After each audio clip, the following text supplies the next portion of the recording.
English से related सभी जानकारियों के लिए चैनल को सब्सक्राइब करें और बेल आइकन को भी क्लिक करें फॉर मोर इन्फॉर्मेशन।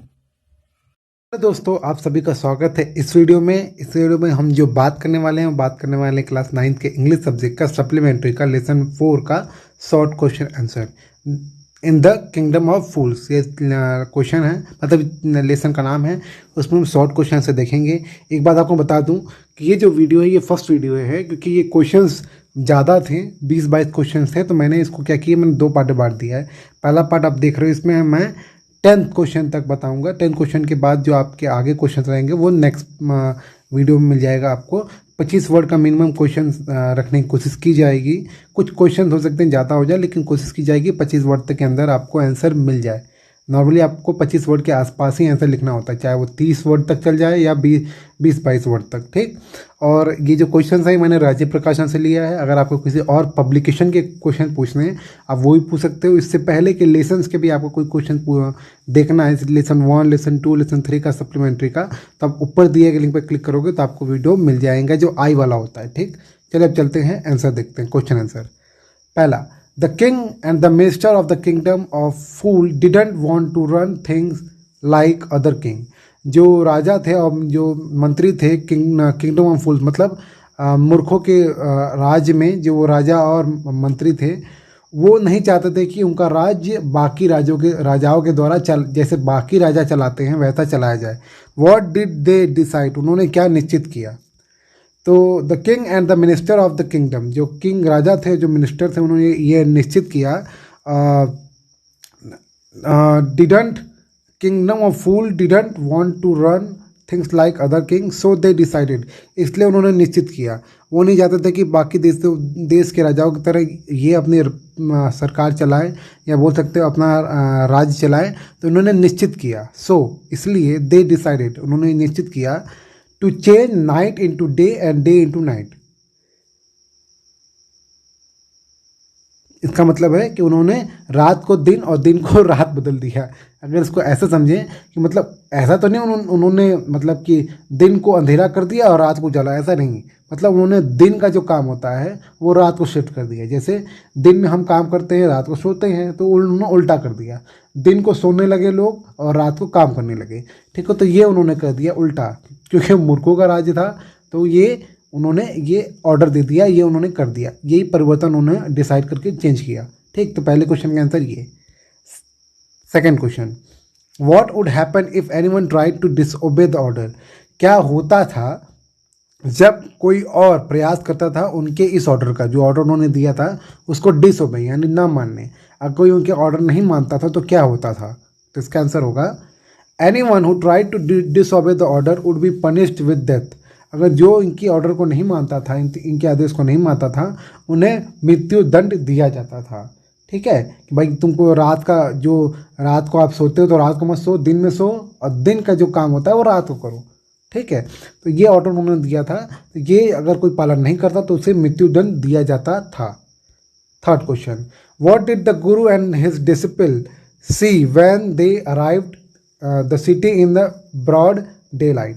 जो बहुत ब्रॉड डे लाइट मतलब वो जो मान सकते हो दोपहर के 12 बजे करीब, तो अच्छी खासी दिन के प्रकाश में जब गुरु और जो डिसिपल यानी कि जो शिष्य था वो जब पहुँचे उस राज्य में, तो उन्होंने क्या देखा? तो इसका आंसर होगा, the guru and his disciple saw no one there. उन्होंने देखा वहाँ पर कोई नहीं है। क्यों? क्योंकि दोपहर को सब खाते सो रहे होंगे, है ना। इसलिए लिखा है कि the guru and his disciple saw no one there and everyone was asleep. और सभी लोग क्या थे? सोए हुए थे। When they arrived the city in broad daylight, जो वो बहुत ही दिन के प्रकाश में जब वहाँ पहुँचे, जब अराइव हुए, तो उन्होंने देखा वहाँ पर कोई नहीं था, सब अपने अपनी जगह पर सोया हुआ था, ठीक। ये तीसरे क्वेश्चन का आंसर है। हो सकता है आपको लगे कि किसी क्वेश्चन का आंसर छोटा हो गया है, तो आप उसको बढ़ा करके लिख सकते हो। अगर आपको वो लिखने नहीं आता है तो आप आपके क्लास में पढ़ाया जाता हो, अगर वहाँ भी आपको नहीं मिल रहा है तो आप मुझसे कमेंट बॉक्स में पूछना कि सर इस क्वेश्चन का ये आंसर है, ये आपने छोटा लिखवा दिया, कृपया इसको थोड़ा बड़ा लिखा दे, मैं कमेंट में ही आपको बता दूंगा। ध्यान दीजिएगा कि क्वेश्चन जरूर लिख दीजिएगा, सिर्फ क्वेश्चन नंबर नहीं, एटलीस्ट क्वेश्चन लिख दीजिएगा कि सर ये क्वेश्चन है, इसका आंसर मुझे बताइए, या आपने शॉर्ट लिख दिया था, मुझे पूरा चाहिए। तो मैं आपको थोड़ा 2-3 चीज़ ऐड कर दूँगा, ठीक, वैसे आपको एक बात याद रखनी चाहिए, अभी आप क्लास 9 में फिर क्लास 10 में जाओगे, कि जितना पूछा जाए उतना ही बताओ, उससे ज़्यादा मत बताओ। ये याद रखो, ये फंडा याद रखो। अगर आपसे पूछा जाए कि आप कितने बजे स्कूल गए, तो आप सिर्फ उतना बताओ कि आप कितने बजे स्कूल गए। अब ये बताने की ज़रूरत नहीं है कि आप लेट क्यों हो गए, आप कितने परेशानी में थे, आपकी साइकिल पंचर हो गई, आपकी बाइक पंचर हो गई, ये सब नहीं बताना है। आपको सिर्फ बताना है कि आप कितने बजे पहुँचे।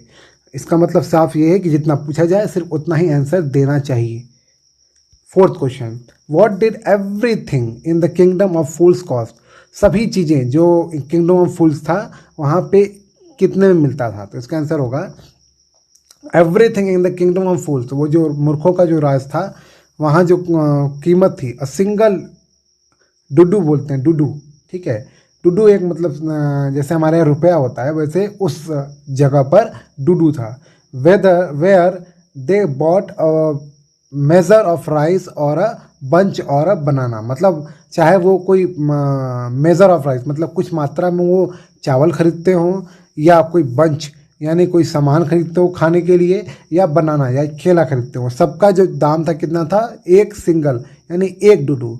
मतलब अगर हम अपने भाषा में कहें, साधारण भाषा में, तो 1 रुपये। तो जैसे हम 1 रुपये कह सकते हो, अगर सोचो सब कुछ 1 रुपये में मिलने लगे तो क्या हाल हो उस देश का। आपको फ्रिज भी 1 रुपये में मिले, आपको रोटी भी 1 रुपये का मिले, आपको सब एक रुपये का मिले, तो क्या हाल हो। ठीक है, तो वैसा ही कुछ हाल उस राज्य का था, लेकिन क्या करें, मूर्खों का राज था, सब मान ले रहे थे। ठीक। Fifth question, after cooking and eating, पकाने के बाद खाना और खाने के बाद, what did the Guru realise? गुरु ने क्या रियलाइज किया, क्या उसने महसूस किया? ठीक, इसका आंसर होगा आफ्टर कुकिंग एंड ईटिंग, पकाने के बाद और खाने के बाद, द गुरु रियलाइज, गुरु को यह एहसास हुआ दैट कि it was a kingdom of fools, कि यह मूर्खों का राज्य है। एंड इट उडंट, मतलब उडंट क्या है? वुड नॉट का शॉर्ट फॉर्म है। It wouldn't be good idea for them to stay there, कोई एक अच्छा विचार नहीं होगा उनको, उनका यहाँ रुकना। स्टे मतलब रुकना, और देर मतलब वहाँ। तो गुरु को यह एहसास हो गया कि ये मूर्खों का राज्य है और यहाँ कोई अच्छा विचार नहीं होगा यहाँ पर रुकना। अर्थात गुरु कह रहे हैं कि भाई यहाँ अब रुकने का कोई काम नहीं है, यहाँ रहेंगे तो बिगड़ जाएगा मामला, तो यहाँ से निकलो। ये गुरु ने ये उनको रियलाइज़ हुआ, जब उन्होंने खा पी कर आराम से वो बैठे होंगे, तब उनको ये रियलाइज़, ये एहसास हुआ। Six question, the disciple wanted to stay for good and cheap food, जो डिसिपल था, जो शिष्य था, वो वहीं रुकना चाहता था। क्यों? क्योंकि उसे अच्छा खाना मिल रहा था, वो भी कम पैसे में, एक डूडू में, है ना। आप ही को अगर मैं बोलूँ कि आपको बॉडी अच्छी बनानी है और आपको सब चीज़, जितनी चीज़ें होती हैं सब एक एक डूडू में मिल जाएगी, कोई भी चीज़, तो आप कितना खुश हो गए ना। वॉट डिड द गुरु से टू हिम, और गुरु ने उनसे क्या कहा? पहला मतलब कि जब उन्होंने ये जो शिष्य थे उन्होंने कहा कि भाई मुझे यहीं रहना है, तो गुरु ने क्या कहा? तो इसका आंसर होगा the disciple wanted to stay for good and cheap food, the guru said to him. देखो मैंने एग्जैक्ट वही लिख दिया है जो उसमें एग्जैक्ट लिखा है उस बुक में। अगर आप चाहते हो इसको चेंज करें तो आप इसको इनडायरेक्ट यानी नरेशन में चेंज कर सकते हो, तब भी आंसर आपको जाएगा। हिम के बाद कॉमा की जगह आप दैट लगा देना, ठीक है। तो मैंने नहीं किया ऐसा, तो एग्जैक्ट मैं वैसे छाप के मैंने लिख दिया है। मैं बता दे रहा हूँ हिंदी। लिखा दे आर ऑल फूल, वो जो गुरु हैं वो सलाह देते हैं डिसिपल को कि वो सब मूर्ख हैं। This want last very long, ये ज़्यादा समय तक नहीं चलेगा। अर्थात जो तुम बड़े आराम से खा पी रहे हो ये ज़्यादा समय तक नहीं चलेगा। And you can't tell what they will do you they will do to you next, मतलब तुम नहीं कह सकते कि वो तुम्हारे साथ क्या करेंगे अगली बार। अर्थात तुम इस मूर्खों के राज्य में रहते हो, तो पता नहीं ये कब तक चलेगा। मतलब जो बड़े आराम से तुम खा रहे हो ये कब तक चलेगा, और तुम कह भी नहीं सकते कि वो तुम्हारे साथ अगली बार क्या करेंगे। हो सकता है कुछ काम हो जाए, तुमको ब्लेम कर दें कि भाई तुमने चोरी की है, तुमने ये किया है, तुमने वो किया है, ठीक है। कोई और कारण मिल जाए, क्योंकि अब मूर्ख हैं, लॉजिक तो लगाएंगे नहीं, उल्टा सीधा लॉजिक लगाएंगे, तुमको फंसा सकते हैं, ठीक। तो ऐसा गुरु ने कहा जो एग्जैक्ट इसमें लिखा हुआ है। आप ऐसे भी लिख सकते हो, उसको नरेशन में चेंज करके भी लिख सकते हो। Seventh question, what was the result of the disciple staying on, जब वो वहाँ पे रुक गया, मतलब गुरु चला गया और जब वो शिष्य वहाँ पे रुक गया, तो उसका रिजल्ट क्या हुआ, उसका परिणाम क्या हुआ? तो the result of the disciple staying on, जो वहाँ पे वो रुका उसका रिजल्ट ये हुआ, वॉज दैट, वो ये हुआ कि that he started taking bananas and ghee and rice and wheat, उसने शुरू कर दिया केले, घी, चावल और गेहूं, ये सब उसने लेना शुरू कर दिया। एंड ग्रू फैट, और वो मोटा हो गया। क्या हो गया? मोटा। Like a street side sacred bull, जैसे कि एक बहुत ही बड़ा बुल होता है, जैसे बोल सकते हैं कि बड़ा बैल होता है गली में जो घूमता रहता है, वैसे एकदम मोटा सा हो गया। यानी वो खा पी के बड़ा मस्त हो गया, क्योंकि सब कुछ तो एक पैसे में, एक ही रुपए में मिल रहा था, तो सब कुछ वो खा खा के आराम से वो रह रहा था। और वो एकदम ऐसे गली में सांड होते हैं, खुले सांड, वैसे वो एकदम खुले खुले सांड जैसे मोटा सा हो गया। ठीक, 7वें क्वेश्चन का आंसर ये होगा। 8वां question, what happen to the thief at the merchant house. Merchant house मतलब कि व्यापारी घर में चोर के साथ क्या हुआ। ठीक, तो आपको अगर याद हो बता दूं, चोर मर गया कहाँ पे? व्यापारी के घर पे। मर्चेंट मतलब व्यापारी। तो eight the merchant house, merchant house मतलब कि व्यापारी के घर में, the wall of the house collapse, जो घर का दीवार था वो कोलैप्स हो गया, यानी कि वो टूट गया, यानी कह सकते हो गिर गया। ऑन द थीफ हेड, चोर के सिर पर गिर गया। And him on the spot, मतलब उसके सिर पे भी गिर गया और उस पर गिर गया, मतलब कुछ हिस्से उसके सिर पे गिरे और कुछ हिस्से उसके उसके पूरे बदन पे गिर गए और वो मर गया। मैंने ये ऐड नहीं किया, वो मर गया, आप लिख सकते हो एंड ही डाइड, आप ऐसे लिख सकते हो एंड ही डाइड। कौन? चोर जो था वो मर गया, आप ऐसे करके लिख सकते हो। ठीक है, मैंने बस इतना लिख दिया स्पॉट तक, अब उसके फुल स्टॉप के बाद भी लिख सकते हो एंड ही डाइड। ठीक। 9th question, how did the merchant escape the punishment, कैसे जो मर्चेंट था, व्यापारी था, वो बचा पनिशमेंट से, यानी जो उसको दंड मिलने वाला था उससे कैसे मर्चेंट यानी व्यापारी बचा। इसका आंसर होगा the merchant escaped the punishment by saying that, जो मर्चेंट था, व्यापारी था, वो कहकर ऐसे बच गया। कैसे? बाय सेइंग दैट, यह कहकर बच गया, it was really the fault of the man who build the wall. ठीक है, ये सच में उसकी गलती है जिसने ये दीवार बनाई, मतलब मेरी गलती नहीं है, ये किसकी गलती है? ये जिसने दीवार बनाई उसकी गलती है। He didn't build it right, उसने उसको सही तरीके से नहीं बनाया। किसने? जिस मतलब जो मिस्त्री था जिसने बनाया होगा दीवार, वो मर्चेंट ने, व्यापारी ने उसको ब्लेम किया कि भाई देखो दीवार उसने ठीक नहीं बनाई इसलिए दीवार गिर गई, तो उसकी गलती थी और उसने उसे बनाया था। किसने? मिस्त्री ने। ये जो ही यूज हुआ है, he didn't build it right, तो यहाँ ही यूज हुआ है वो मिस्त्री के लिए कि मिस्त्री ने सही तरीके से वो दीवार नहीं बनाई। You should punish him, you use हुआ है राजा के लिए, तो वही लिखा यू शुड पनिश हिम, आप उन्हें पनिशमेंट करें। ये बात राजा को कहता है मर्चेंट।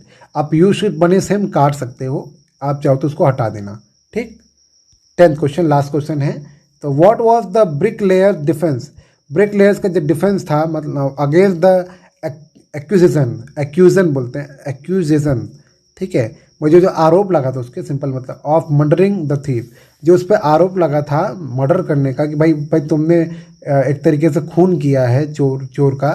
और ब्रिक लेयर मतलब होता है वही मिस्त्री, तो मिस्त्री पे जो केस बन गया, क्योंकि देखो व्यापारी ने कहा, जब वो मर गया चोर, तो राजा को पता चला होगा, राजा ने व्यापारी को बुलाया क्योंकि सब मूर्ख थे।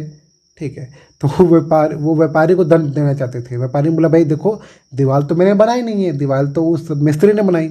मिस्त्री आता है तो मिस्त्री से भी वही होता है कि भाई देखो तुम्हारे कारण चोर मर गया, तो पूरा ब्लेम तुम पे जाता है। तो वही एक्यूजेशन बोलते हैं, एक्यूजेशन मतलब होता है वही आरोप। तो जो आरोप था खून का वो चोर पे चला गया, तो चोर का, गलती हो गया मैं गलत बोल दिया, चोर का खून का आरोप उस मिस्त्री पे चला गया। तो मिस्त्री ने कैसे डिफेंस किया ये क्वेश्चन है, या उसने क्या डिफेंस किया अपने बचाव में, उसने क्या कहा। तो इसका आंसर होगा the brick layer defence against the accusation of murdering the thief was that, उसने जो प्रस्ताव मतलब जो उसने डिफेंस रखा वो यह था कि his mind was not on it, जो उसका दिमाग था वो उस पर नहीं था। यानी मिस्त्री कह रहा है उसका दिमाग वो दीवार बनाने में नहीं था। As he was remembering a dancing girl, जैसा कि वो याद कर रहा था एक नाचती हुई लड़की का, मतलब एक नाचती हुई लड़की को याद कर रहा था, इसलिए उसने ठीक से बिल्डिंग मतलब वो दीवार नहीं बनाई। Who was going up and down that street all day, उस गली में, जिस गली में वो दीवार बना रहा था, उस गली में एक जो नाचती हुई लड़की थी, महिला या लड़की थी, वह उस गली से आ जा रही थी, और जिस कारण जो मिस्त्री कह रहा है कि वह उसी को याद कर रहा था, किसे, उस नाचती हुई लड़की को याद कर रहा था, और इसीलिए उसने ठीक से वो बनाया नहीं, क्या, उस दीवार को। तो गलती उसकी नहीं है, उस लड़की की गलती है जो उधर से आ जा रही थी। ठीक है, तो कितना मूर्ख वाला बात है।